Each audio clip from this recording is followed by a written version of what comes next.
Hello दोस्तों, मैं हूं नलिन और आज हम पढ़ेंगे सिविक्स का chapter 5 women change the world, यानी औरतों ने कैसे हमारी दुनिया को बदल दिया।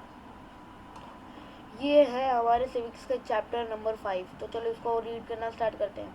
इन the previous chapter we saw how women's work in the home is not recognised as work. यानी हमने पिछले चैप्टर में पढ़ा था कि हमने देखा था कि जो औरतें घर में काम कैसे करती हैं उसको काम के द्वारा रिकॉग्नाइज नहीं करा जाता। We also read how doing household work and taking care of family members is a full time job। यानी औरतों के लिए हाउस होल्ड वर्क और अपने फैमिली मेम्बर्स की ध्यान रखना, केयर रखना, वो उनका फुल टाइम जॉब होता है। उसका कोई स्टार्ट होने का स्पेसिफिक आवर्स नहीं होता, एंड होने का कोई स्पेसिफिक आवर्स नहीं होता कि जैसे कि 11 बजे मेरा ये काम ख़त्म हो जाएगा, 12 बजे बस स्टार्ट हो जाएगा, ऐसा नहीं है। उनका काम कभी भी स्टार्ट हो जाता है और कभी एंड हो जाता है, उनको कोई स्पेसिफिक आवर्स नहीं होता। In this chapter we will look at work in this chapter we will look at work outside the home. यानी हम इस चैप्टर में पढ़ेंगे कि घर के बाहर के जो काम है उसको ज़रा अंडरस्टैंड करेंगे and understand how some occupations are seen to be more suitable for men than for women. और हम ये भी समझेंगे कुछ काम जो मर्दों यानी आदमियों के लिए ठीक रहते हैं, औरतों के लिए नहीं। We will also learn about how women struggle for equality. हम ये भी देख पढ़ेंगे कि हम औरतों ने इक्वलिटी को पाने के लिए कितना हार्ड वर्क किया, कितना स्ट्रगल करा। Getting an education was and still is one way in which new opportunities are created for women. यानी एजुकेशन मिलना वो एक ऐसा तरीका जिससे हमको नई नई अपॉर्चुनिटीज़ मिलती हैं, जो वुमेन के लिए होता है। This chapter will also briefly trace the different types of efforts made by the women's movement to challenge discrimination in more recent years। यानी इस चैप्टर में हम ये भी देखेंगे कि वुमेन्स ने कितनी तरह के एफर्ट्स लगाए डिस्क्रिमिनेशन को चैलेंज करने के लिए, जो बहुत रिसेंट ईयर्स में हुआ। अब आगे देखते हैं। हाँ, 83.6% of working women in India are engaged in agricultural work। यानी 83.6% जो हमारी औरतें हैं इंडिया में, वो ज़्यादातर खेती बाड़ी के काम में एंगेज्ड है। Their work includes planting, weeding, harvesting and threshing. यानी उनके इन खेती बाड़ी के काम में पौधों को लगाना, उनको पानी देना, उसको काटना और फिर उसको थ्रेशिंग करना, ये 4 प्रोसेस इन्वॉल्व होते हैं। Yet when we think of a farmer we only think of a man. जब भी हम एक किसान के बारे में सोचते हैं, हमारे दिमाग में एक मर्द आता है, यानी एक बॉय आता है। अब आगे देखते हैं। फ्यूअर जो अपॉर्चुनिटीज एंड रियल एक्सपेक्टेशंस, यानी कम अपॉर्चुनिटीज और कठोर उम्मीदें। A lot of the children in Rosie ma'am's class drew women as nurses and men as army officers। रोजी मैम की क्लास में बहुत बच्चों ने वुमेन को, औरतों को नर्सेज बनाया और आदमियों को आर्मी ऑफिसर्स बनाया। The reason they did is because they feel that outside the home too. नहीं, इसका यह कारण था कि उनको ऐसा लगा कि वुमेन सिर्फ इन्हीं कामों में अच्छी हैं, जैसे कि वुमेन अच्छी नर्सेज होती हैं, वो बहुत पेशेंट होती हैं, वो बहुत जेंटल होती हैं। This is link to women's role within the family. यानी ये वुमेन के काम से लिंक्ड है, जहाँ से वो फैमिली के लिए काम करती हैं। Similarly it is believe the science requires of technical mind. यानी अगर साइंस आपको पसंद है तो साइंस के लिए एक टेक्निकल माइंड की ज़रूरत पड़ती है, और जो औरतें होती हैं वो टेक्निकल चीज़ों को अच्छे से चला नहीं पाती, उनके साथ डील नहीं कर पाती। Because so many people believe in the stereotypes. यानी ऐसे बहुत लोग होते हैं जिन्होंने जो ऐसे स्टीरियोटाइप्स में विश्वास करते हैं। Many girls do not get the same support that boys do to study and train to become doctors। यानी ऐसी बहुत लड़कियां हैं जिनको जिनको वही सेम सपोर्ट नहीं मिलता जितने लड़कों को मिलता है पढ़ने के लिए और सीखने के लिए, ताकि वो डॉक्टर्स या तो इंजीनियर्स बने। In most families once girls finish school, यानी बहुत से परिवारों में जब लड़कियां अपना स्कूल ख़त्म कर देती है, फिनिश कर देती हैं, they are encourage by their families to marriage as their main aim in life. फिर उनके जो परिवार होते हैं वो उस लड़की से शादी करवा देते हैं किसी आदमी से। ब्रेकिंग स्टीरियोटाइप्स, यानी स्टीरियोटाइप्स को तोड़ना। स्टीरियोटाइप्स का मतलब ये होता है कि जैसे कि मतलब लड़कियां इसी काम के लिए बनी हैं, जैसे कि लड़कियां सिर्फ पोछा लगाने के काम के बनी हैं, झाड़ू लगाने के काम के लिए बनी हैं, और सिर्फ इन सारी चीज़ों को बोला जाता है स्टीरियोटाइप्स। तो breaking stereotypes, engine drivers are man, यानी जो इंजन ड्राइवर्स होते हैं वो ज़्यादातर आदमी ही होते हैं। बट 27-year-old लक्ष्मी लाकरा, यानी जो 27 साल की जो एक वुमेन थी जिसका नाम था Lakshmi Lakra, from a poor tribal family in Jharkhand, यानी वो एक आदिवासी की फैमिली से थी जो झारखंड में है। उसने सारी चीज़ों को बदलना शुरू कर दिया। She is the first women engine driver for northern railways, यानी वो पहली और औरत इंजन ड्राइवर है नॉर्दर्न रेलवेज के लिए, women engine driver. Lakshmi's parents are not literate, but they struggled and overcame many hardships to make sure their children got an education.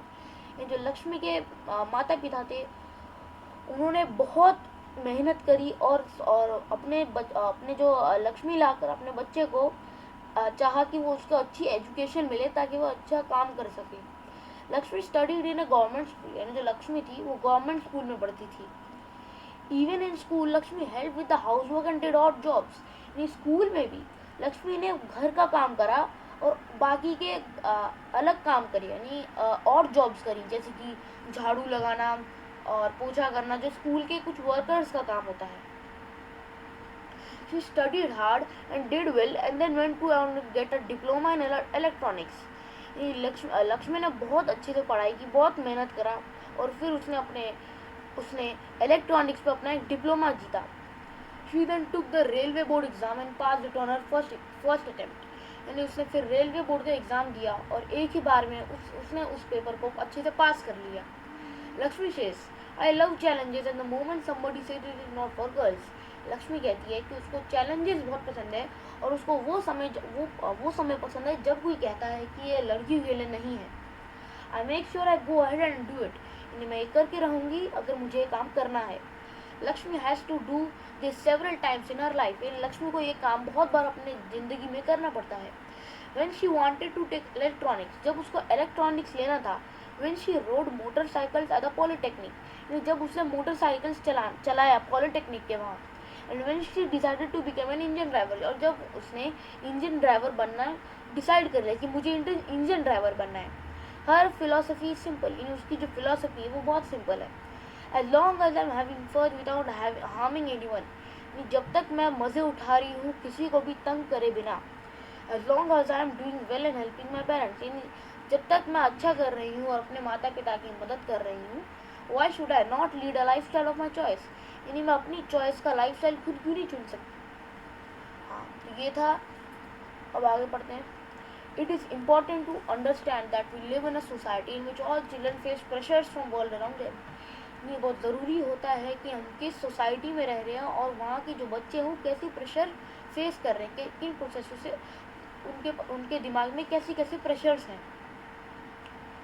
Sometime these come in the form of demands और models, यानी ये जो उनके boys के जो pressures होते हैं वो कभी कभार एडल्ट के डिमांड्स होते हैं। ये जो एडल्ट डिमांड्स करते हैं वो उन बॉयज़ के दिमाग में एक प्रेशर बन जाता है।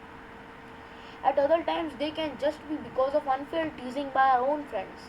नहीं तो ऐसे भी हो सकता है कि अगर हमारे खुद के ही दोस्त हमको टीज करें, हमको परेशान करें।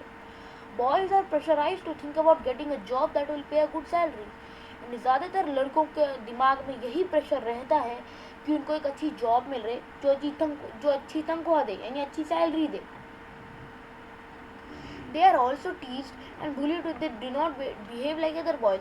उनको परेशान और बुली भी करा जाता है। बुली का मतलब परेशानी करना, परेशान करा जाता है अगर वो दूसरे लड़कों की तरह बिहेव नहीं करते। You may remember that in your class 6 book, यानी आपको याद रहेगा कि आपकी जो क्लास 6 की जो बुक थी उसमें आपने पढ़ा था कि how boys at an early age are encourage not to cry in front of others. यानी आपने 6 क्लास की बुक में पढ़ा था कि बॉयज़ जब बच्चे थे, जब छोटे थे तो उनको ऐसे इनकरेज करा गया था कि वो दूसरों के सामने ना रोए, यानी दूसरों के सामने क्राई ना करे। हाँ, तो अब हम एक कहानी पढ़ेंगे ज़ेवियर और उसके फादर और mother. Xavier was happy with the results of his class 10th board exams. जो ज़ेवियर था, एक लड़का था, वो अपने क्लास 10th के बोर्ड एग्जाम्स के रिजल्ट से बहुत खुश था। To his marks in science and maths were not high, यानी उसके जो मार्क्स साइंस और मैथ्स में थे वो बहुत ज़्यादा हाई नहीं थे, यानी बहुत अच्छे नहीं थे। He had done well in his favourite subjects, उसने अपने पसंदीदा विषय यानी पसंदीदा सब्जेक्ट्स में बहुत अच्छा करा था। हिस्ट्री और लैंग्वेजेस में, यानी हिस्ट्री और या तो इंग्लिश और हिंदी में। When his parents saw his report card, यानी जब उसके माता पिता, जब उसके पेरेंट्स ने उसका रिपोर्ट कार्ड देखा, however they did not look pleased at all, यानी जब उन्होंने ज़ैवियर का रिपोर्ट कार्ड देखा तो वो ज़्यादा खुश नहीं थे, उनको ज़्यादा खुशी नहीं हुई। अब कहानी पढ़ते हैं। My goodness, Xavier, you have managed only 65% in maths. Your marks in physics are low too. यानी अरे रे Xavier, तुम्हारे 65% ही सिर्फ मैथ्स में आए हैं और फिजिक्स और बाकी सब्जेक्ट्स में तुम्हारे बहुत कम मार्क्स आए हैं। Xavier बोलता है, I know mama, but it's okay because I don't want to take math or science. I want to study history. नहीं, मैं जानता हूँ मम्मा, वो सही है, मुझे मैथ्स और साइंस नहीं लेना है, मुझे हिस्ट्री पढ़ना है, मुझे इतिहास के बारे में पढ़ना है। Be sensible son, take maths and you can study computer side by side. The job market for computers is very good. समझदार बनो बेटा, मैथ्स लो और आप फिर कंप्यूटर्स अच्छे से समझ पाओगे, और जो जॉब की जो जॉब है मार्केट में, बाजार में जो जॉब है कंप्यूटर्स के लिए, वो बहुत अच्छी है। फिर ज़ैवियर बोलता है बट यानी लेकिन मुझे मैथ्स और साइंस नहीं पसंद। Why do you, फिर उसके फादर बोलते हैं, Why do you want to take history? Think about your future. You have to get a good job. History will not help. It has no scope. यदि तुम्हें history क्यों लेनी है, अपने फ्यूचर के बारे में सोचो, तुम्हें अच्छी जॉब मिलेगी, हिस्ट्री मदद नहीं करेगा, उसमें कोई स्कोप नहीं है ताकि वो तुम्हें एक अच्छी जॉब दिला सके। ये थी ज़ैवियर की कहानी। अब हम आगे बढ़ते हैं। लर्निंग फॉर चेंज, यानी चेंज के बारे में थोड़ा और समझते हैं। रामाबाई ये Ramabai 1858 to 1922। Ramabai shown above with her daughter. Ramabai जो अपने बहन के साथ दिखाई गई है ऊपर, champion the cause of women education, यानी उन्होंने वुमेन की जो पढ़ाई लिखाई थी उसको चैंपियन कर दिया, उन्होंने अच्छे से समझा उसको और फिर उसको अच्छे से मास्टर बन गई। She never went to school but learned to read and write from her parents. जो रामाबाई थी वो कभी स्कूल नहीं जाती थी, उसने लिखना और पढ़ना अपने पेरेंट्स से सीखा। She was given the title पंडित, यानी उसको नाम दिया गया, टाइटल दिया गया पंडित, because she could read and write Sanskrit remarkable, यानी वो संस्कृत को लिख भी सकती थी और पढ़ भी सकती थी। Remarkable achievement as women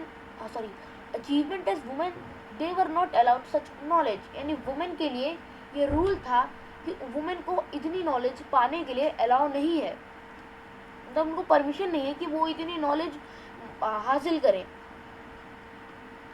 She went on to set up a mission in Kedgaon near Pune in 1898, यानी वो एक मिशन में गई खेड़गांव में, जहाँ पुणे में 1898 में, जहाँ पे बहुत सारे पुअर औरतें थी जिनको बड़े होकर कुछ बनना था, लेकिन ऐसा रूल बन रखा था कि उनको स्टडी करने का मौका नहीं मिलता। They were taught a variety of skills from carpentry, उनको कारपेंट्री की चीज़ें सिखाई गई थी।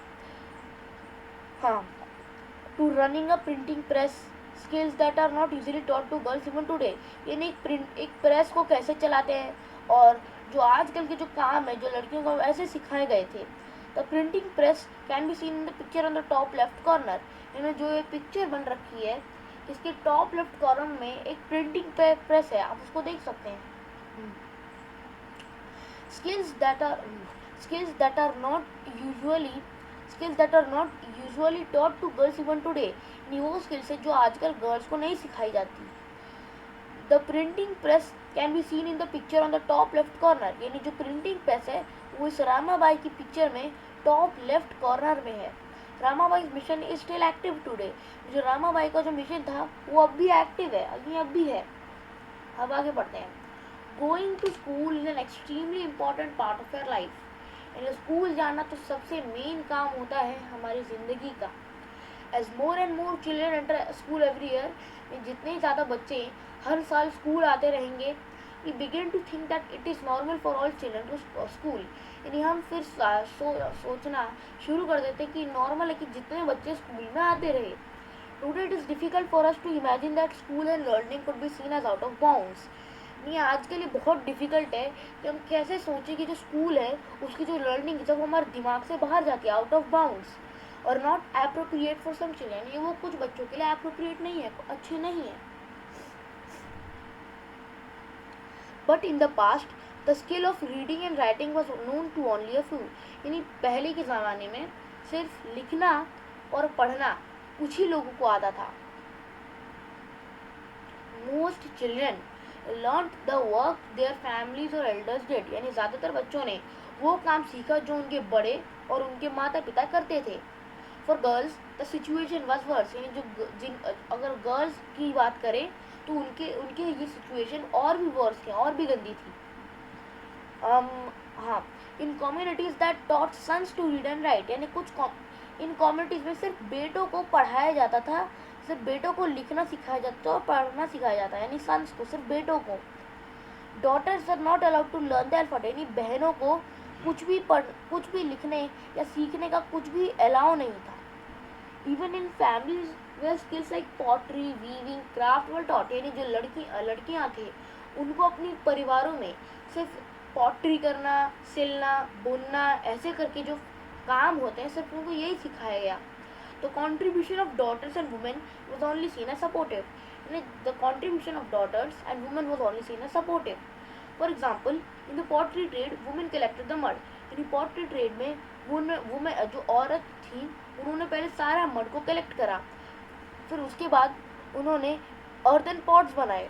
हाँ, तो मैं ये बोल रहा था कि जो लड़कियां हैं उनको सिर्फ लिखना, मैंने उनको सिर्फ पॉटरी करना, सिलना, बुनना और ऐसे करके काम सिखाए जाते थे. In the pottery trade women collected the mud and prepare the earthen pots. यानी जो पॉटरी ट्रेड में वुमेन पहले सारा कीचड़ लेती थी, सारा मड लेती थी और उससे अर्दन पॉट्स बनाती थी. But since they did not operate the wheel, यानी अब तक उन्होंने व्हील को चलाना नहीं सीखा. In the 19th century, many new ideas about education and learning emerged. यानी 19वीं सदी में ऐसे बहुत आइडियाज़ थे एजुकेशन के लिए, लर्निंग के लिए, वो एक साथ मिल गए, एक साथ इमर्ज हो गए. Schools became more common and communities that had never learned and writing started sending their children to school. Communities that had never, यानी जो वो कम्युनिटीज़ जिन्होंने कभी भी लिखना, जिन्होंने कभी भी पढ़ना या लिखना चिल्ड्रन को ऐसे सीखने के लिए कभी भी स्कूल नहीं भेजा था. But there was a lot of opposition to educating girls even then. पर यहाँ पे बहुत उल्टा होता था, बहुत ऑपोजिशन था कि गर्ल्स को सिखाया जाता था. Yet many women and men made efforts to open school for girls. यानी बहुत मर्दों ने ये ऐसे एफर्ट्स लगाए कि वो ऐसे स्कूल्स खोलें जो सिर्फ गर्ल्स के लिए हैं. Women struggle to learn to read and write. यानी जो वुमेन थी उन्होंने बहुत हार्ड वर्क करा ताकि वो भी लिखना और पढ़ना सीख सकें. अब आगे देखते हैं.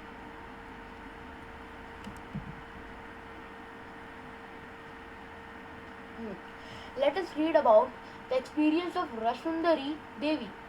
यानी अब हम रशुंदरी देवी एक औरत हैं, हम उनके एक्सपीरियंस के बारे में हम पढ़ते हैं. Who was born in West Bengal some 200 years ago. यानी जो वेस्ट बंगाल में पैदा हुई थी 200 साल पहले. At the age of 60, जब वो 60 साल की थी, she wrote her autobiography in Bangla. उन्होंने अपनी ऑटोबायोग्राफी बंगला में लिखी. यानी ऑटोबायोग्राफी यानी अपने सब कुछ कि मैंने ऐसा करा, मैंने बचपन में ये सब करे, मैंने ये वो करा, ये सब ऑटोबायोग्राफी में आता है. उन्होंने अपनी ऑटोबायोग्राफी जब वो 60 साल की थी बंगला लैंग्वेज में लिखा. हर बुक टाइटल अमर जीवन. यानी उनकी जो बुक का नाम था उसका नाम था अमर Jiban. Amar Jiban is the first known autobiography written by an Indian women. इन जो अमर जीवन ऑटोबायोग्राफी थी वो पहली ऑटोबायोग्राफी थी इंडिया की जो एक इंडियन वुमेन ने लिखी थी. Rassundari Devi was a housewife from a rich landlord family. जो रशुंदरी थी वो एक हाउसवाइफ थी जो बहुत ही अमीर परिवार से थी.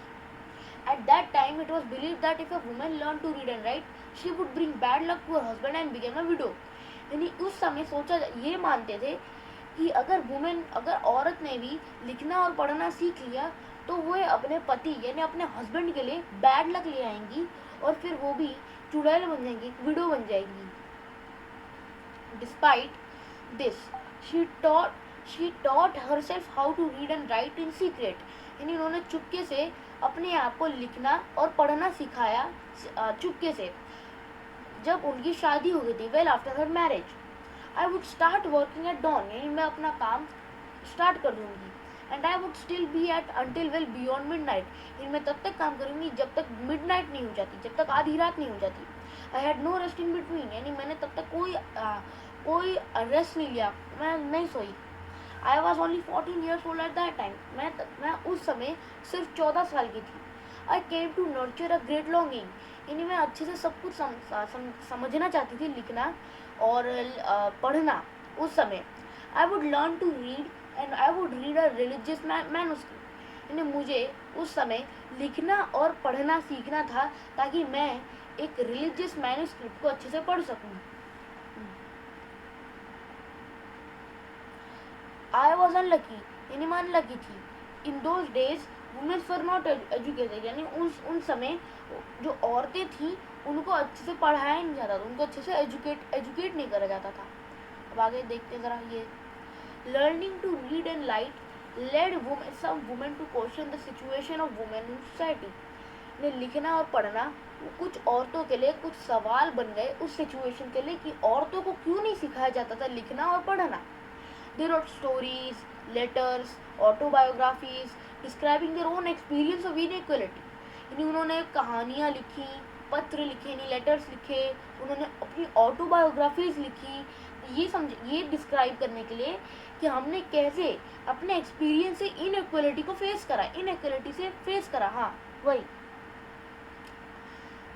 They also imagine new ways of thinking and living for both man and women, उन्होंने ये भी इमेजिन करा वो नए तरीके जिनसे मैन एंड वुमेन सुख शांति से रह सकते हैं। अब आगे देखते हैं। Rokeya Sakhawat Hossain and the dreams about Ladyland, यानी रोकया सखावत हुसैन एक औरत का नाम है और उसके जो सपने लेडीलैंड के बारे में। Rokeya Sakhawat Hossain was born into a rich family, जो रुकिया सतवत हुसैन थी वो एक अमीर परिवार में पैदा हुई थी।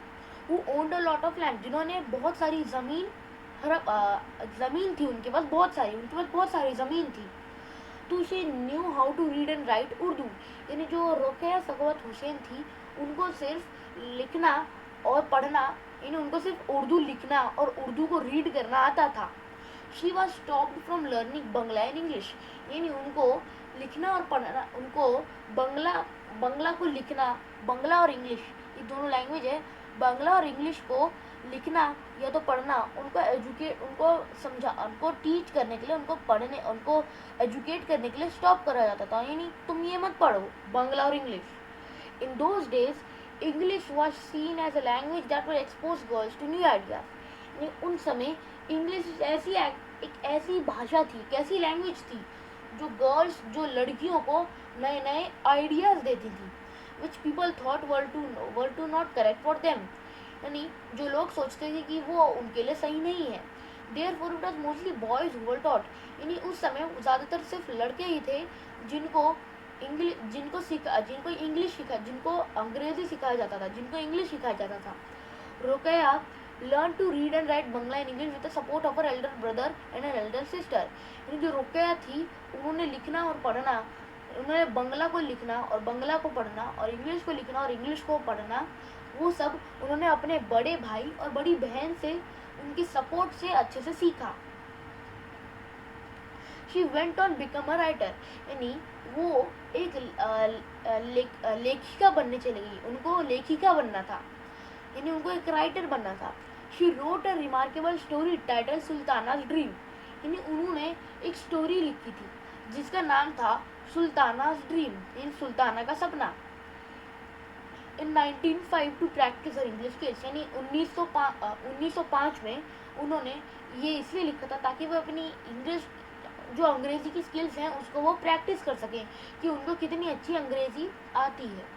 When she was merely 25 years old, जब वो करीब 25 साल की थी, this story imagine the women called Sultana, ये जो स्टोरी उन्होंने लिखी थी वो एक औरत की थी जिसका नाम था Sultana, who reaches a place called Ladyland, जो एक जगह पहुंच जाती थी जिसका नाम था Ladyland. Ladyland is a place where women had freedom to study, work, and create inventions like controlling rain from the clouds and flying air cars. लेडीलैंड एक ऐसी जगह थी जहाँ पे औरत को आज़ादी होती है कि वो पढ़ सके, काम कर सके, नए नए आविष्कार कर सके, जैसे कि रेन को कंट्रोल करना बादलों से, एयर जो कार्स है उनको उड़ा देना यानी फ्लाई करना. In this Ladyland the men had been sent into seclusion. Their aggressive guns and other weapons of war defeated by the brain power of women. Lady land में जो मर्द थे, जो मेन थे, उनको जो उनके हाथ में बंदूकें थी, एग्रेसिव गन्स थी और अदर वेपन्स थे, वो सब औरतों ने अपने दिमाग से, अपने ब्रेन पावर से डिफीट कर दिया. As Sultana travels in lady land with sister Sara, जो सुल्ताना थी जब वो लेडीलैंड जा रही थी अपनी बहन सैरा के साथ, she awakes to realise that she was only dreaming, यानी जब फिर उसने रियलाइज किया, फिर उसको समझ आया कि मैं तो सिर्फ सपना देख रही थी लेडीलैंड के बारे में. As you can see, Rokeya Sakhawat Hossain was dreaming of women flying planes and cars even before girls were allowed to go to schools. जैसा कि आपने देखा, रोकेया सकवात हुसैन ये सपना देख रही थी कि जो औरतें हैं वो प्लेन उड़ा रही हैं, गाड़ियाँ चला रही हैं, जहाँ पे जबकि पहले जो गर्ल्स थी उनको स्कूल जाने का अलाउ था, उनको परमिशन थी. This was the way in which education and learning change, यानी ये एक तरीका था जिससे सारा एजुकेशन, सारी पढ़ाई चेंज हो गई थी, सारा लर्निंग चेंज हो गया था.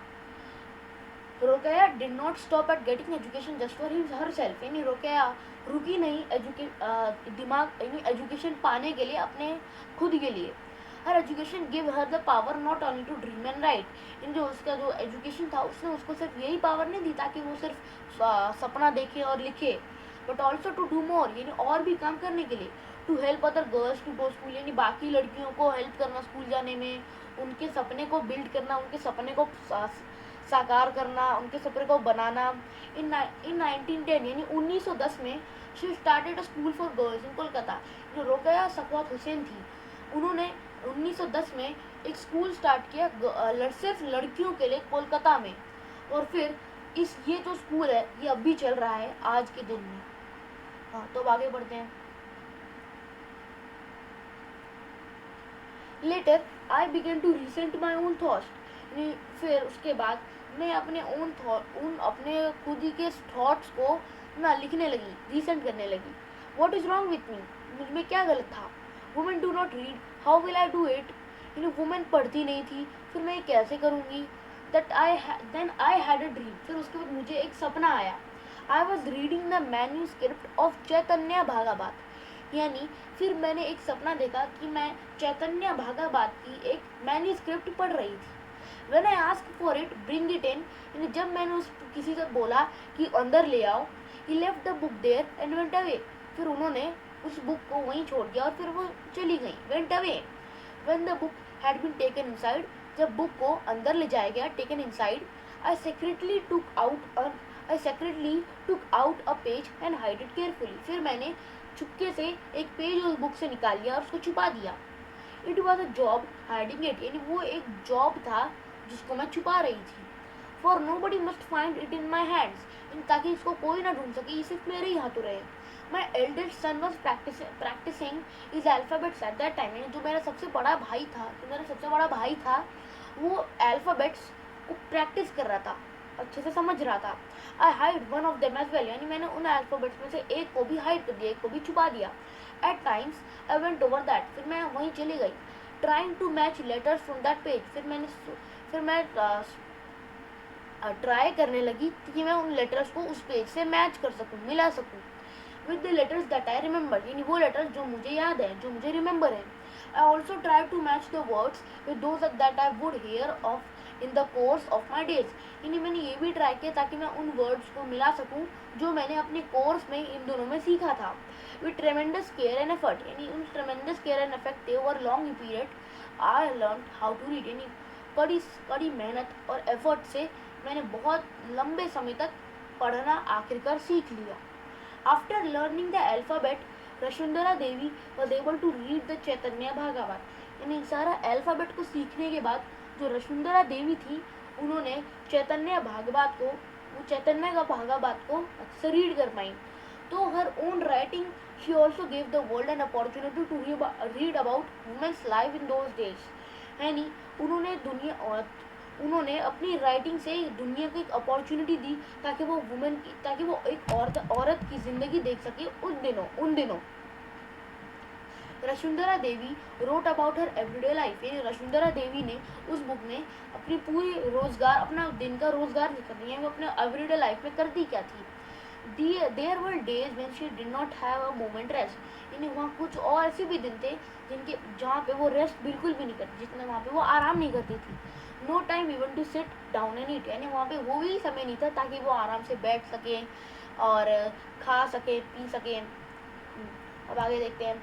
Unlike Vasundhara Devi and Rokeya Hussain, who were not allowed to learn and to read and write, यानी वसुंधरा देवी और रोकेया हुसैन और भी ऐसी क्या लड़कियां हैं जिनको अलाउ नहीं करा जाता था पढ़ने और लिखने से.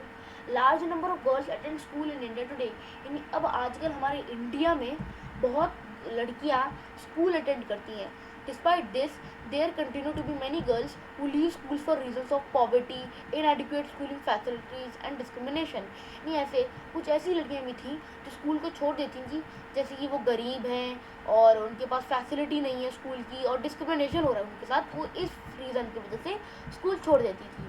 Provide equal schooling facilities to children from all communities and class background and particularly girls continues to be challenge in India.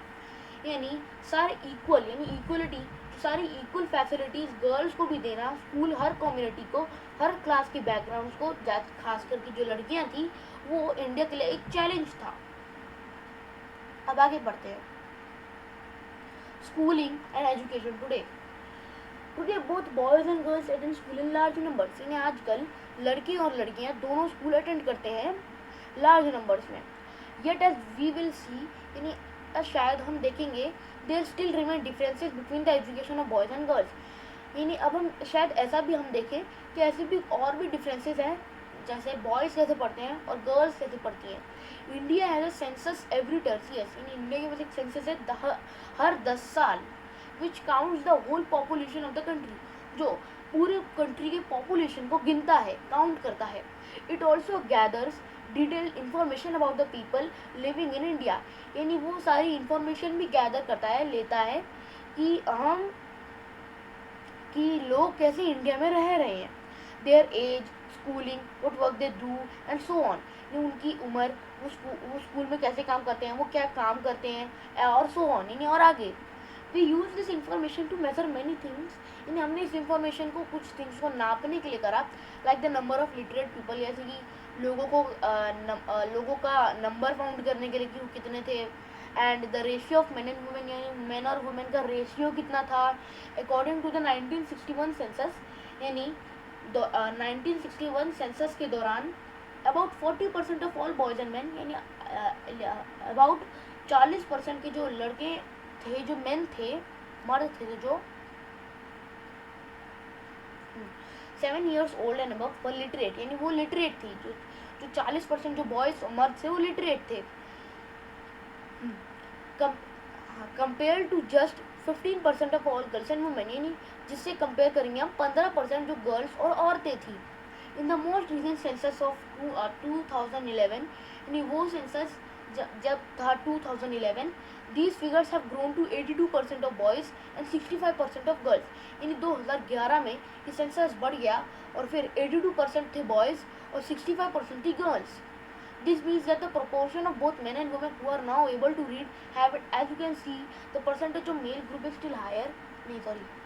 This means that the proportion of both men and women who are now able to read, यानी जो proportion का ये मतलब है, जो proportion है men और women के बीच, वो proportion ये है कि वो मर्द और वो औरतें जो पढ़ सकते हैं, लिख सकते हैं, उनके पास स्कूलिंग करने के लिए, काम करने के लिए कम से कम कुछ पैसे होते हैं, कुछ अमाउंट होता है. But as you can also see, लेकिन आप जैसे कि देख सकते हैं the percentage of the male group is still higher than the female group. यानी जो मेल ग्रुप है उनका जो परसेंटेज है वो अब भी ज़्यादा है फीमेल ग्रुप से। The gap has not gone away, यानी जो गैप है वो अभी गया नहीं है। Here is a table that shows the percentage of girls and boys who leave schools from different social groups including scheduled caste and scheduled tribe। यहाँ एक ऐसा टेबल है जो लड़कियों और लड़कों की परसेंटेज दिखाता है जो स्कूल छोड़ देते हैं क्योंकि उनके पास वो अलग शेड्यूल कास्ट के हैं, वो अलग आदिवासी हैं, वो शेड्यूल ट्राइब के हैं, अलग ट्राइब के हैं। जैसे कि 1 से लेकर 5 की क्लासेस में बॉयज़ हैं 4.36% बॉयज़ लीव कर देते और गर्ल्स 3.88% गर्ल्स लीव कर देते क्लासेस 1 से लेकर 5 तक प्राइमरी में। और फिर जो शेड्यूल कास्ट है प्राइमरी में 1 से लेकर 5 वो 4.71% थे बॉयज़ जिन्होंने लीव करा और 4.20% थी गर्ल्स जिन्होंने लीव करा, टोटल 4.46%। और जो शेड्यूल ट्राइब के थे प्राइमरी में क्लास 1 से लेकर 5 तक वो थे 7.02% बॉयज़ और 6.84% गर्ल्स। फिर उसके बाद अपर प्राइमरी यानी क्लास 6ठी से लेकर 8वीं में 3.49 बॉयज़ थे जिन्होंने स्कूल छोड़ा और 4.60 गर्ल्स थी जिन्होंने स्कूल छोड़ा। और जो बॉयज़ शेड्यूल कास्ट थे वो थे 5% और वो गर्ल्स जिन्होंने स्कूल छोड़ा जो क्लास 6ठी से लेकर 8वीं तक थे वो थे 6.03% थे। अब आगे ये टेबल को आपने समझ लिया है, अब आगे देखते हैं। You have probably noticed in the above table that scheduled caste and scheduled tribe girls leave school at a rate that is higher than the category। यानी आपने ये नोटिस ज़रूर करा होगा उस टेबल में कि जो शेड्यूल कास्ट और शेड्यूल ट्राइब की जो लड़कियां हैं वो स्कूल ज़्यादातर छोड़ देती हैं। All girls this mean that girls who are from Dalit, यानी वो गर्ल्स जो दलित की हैं, जो शेड्यूल कास्ट की हैं और जो आदिवासी हैं यानी जो शेड्यूल ट्राइब की हैं, scheduled backgrounds are less likely to remain, यानी ऐसे कुछ जो लड़के हैं जो शेड्यूल ट्राइब जो अब भी स्कूल में रिमेन है, जो भी स्कूल में हैं। The 2011 census are found that Muslim girls are less likely than SC and ST girls.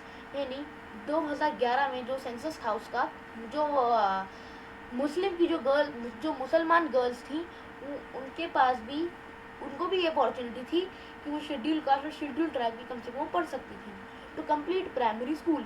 While a Muslim girl is likely to stay in a school for around 3 years, यानी एक Muslim girl को कम से कम 3 साल school में रहना पड़ता है। Girls from other communities and girls जो अलग अलग कम्युनिटीज़ से हैं वो कम से कम 4 साल स्कूल में बिताती हैं, स्पेंड करती हैं। There are several reasons why children from Dalit, Adivasi and Muslim communities leave school।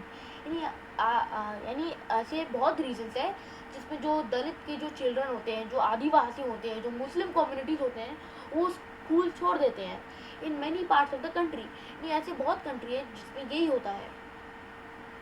Especially in rural and poor area, यानी ज़्यादातर ये रूरल और गरीब जगहों में होता था। There may not even be proper schools nor teachers to teach on a regular basis, यानी वहाँ पे जहाँ पे अच्छे टीचर्स थे और वहाँ पे अच्छे स्कूल्स थे जो अच्छे रेगुलर बेसिस में पढ़ा सकें। इफ़ अ स्कूल, यानी अगर एक school if a school is not close to people's home and there is no transport like buses or vans, parents may not be willing to send their girls to school। यानी अगर school में लोगों के घर, यानी जो school में अगर कोई ट्रांसपोर्ट नहीं होगा, बस ये जो बस से हम घर जाते हैं, वैन से भी घर जाते हैं, वैन से हम स्कूल जाते हैं, बस से स्कूल जाते हैं, फिर पेरेंट्स अपने जो माता पिता हैं वो अपने लड़कियों को स्कूल नहीं भेजेंगे। Many families are all too poor and unable to bear the cost of educating all their children। यानी ऐसे बहुत परिवार हैं जो बहुत गरीब हैं और वो उस जो कॉस्ट है पढ़ाने के लिए वो उस कॉस्ट को अफोर्ड नहीं कर पाते थे, यानी वो उस कॉस्ट को संभाल नहीं पाते थे, जब वो उतना पैसा नहीं उनके पास था। बॉयज़ में गॉट अ प्रेफरेंस, यानी जो